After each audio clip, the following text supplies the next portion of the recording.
You hatch into a dark, suffocating hole in the ground. The temperature is sweltering, and there is no exit in sight.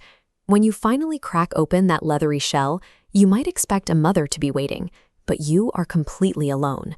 The situation gets worse the moment you reach the surface. The ground floor of Komodo Island is a hostile zone, heavily patrolled by fully grown adult dragons who view you as a convenient snack. Even the older siblings you share a nest with are perfectly willing to cannibalize you. Before you take time to process your surroundings, instinct kicks in. Your first action is a frantic vertical escape. You have to scramble up the rough tree bark as fast as your tiny claws carry you. We usually think of apex predators as untouchable rulers of their environment, but a Komodo dragon spends the beginning of its life terrified of its own species, surviving purely by avoiding the exact animals it will one day become. The tree canopy becomes a mandatory sanctuary. For the next several months, stepping back down onto the jungle floor is a death sentence. The juvenile dragon has to build a life entirely off the ground. This diagram shows exactly how they manage to stay hidden up there. By separating out the brown and green layers of a juvenile's scales, we can see how the pattern breaks up the animal's silhouette. It mimics the surrounding leaves and bark, making it nearly impossible for hungry adults below to spot them. But staying hidden comes at a steep nutritional cost. The canopy limits the young dragon to a strict diet of insects and small lizards.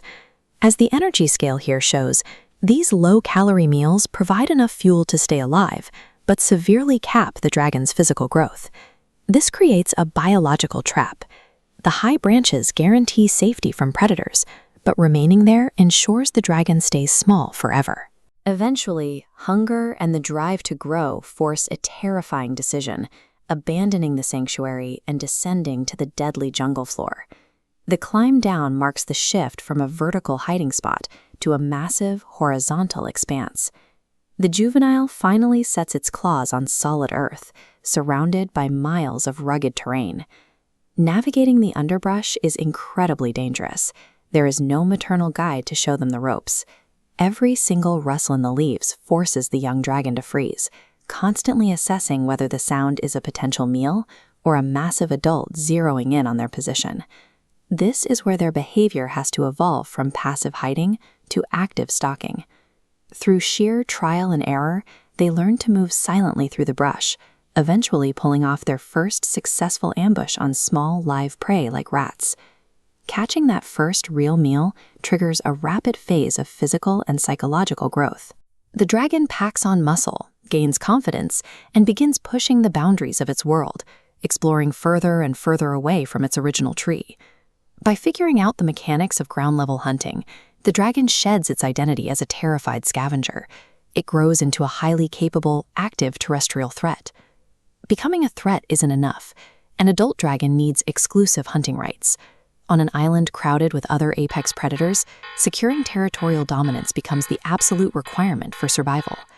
Claiming that territory requires brutal intraspecific competition.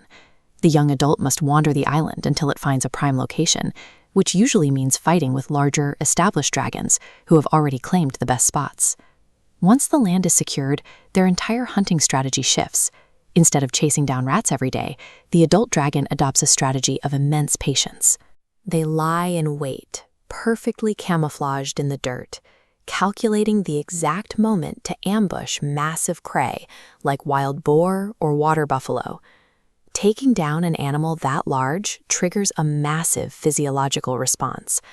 The dragon consumes its kill in one sitting and then immediately enters a multi-day resting state, sleeping off a gigantic meal that will fuel its body for weeks. Without a dedicated territory, none of this is possible. Defending a prime patch of jungle is the only reliable way an adult dragon can intercept the massive caloric resources needed to maintain its size and power. Between the ages of 7 and 10, a successful Komodo dragon reaches its absolute physical peak.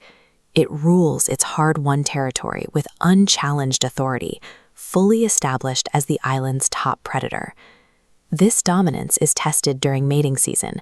Males must physically prove their extreme size and strength, engaging in fierce wrestling matches against rivals just to earn the attention of a female. After mating, the female selects a secure spot in the dark soil, buries her clutch deep to hide them from scavengers, and immediately walks away. This deliberate parental abandonment closes the generational loop. By leaving her offspring to fend for themselves, she guarantees the next generation faces the exact same ruthless trial by fire that shaped her. If a dragon survives to age 15, its physiology begins to decline. Muscle mass fades and reflexes slow down.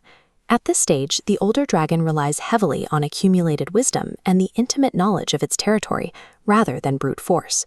But the jungle does not respect age. Inevitably, a younger, faster challenger arrives to claim the prime hunting grounds. Given the mechanics of Komodo mating, this aggressive newcomer could very well be his own offspring. This forces a final, desperate battle.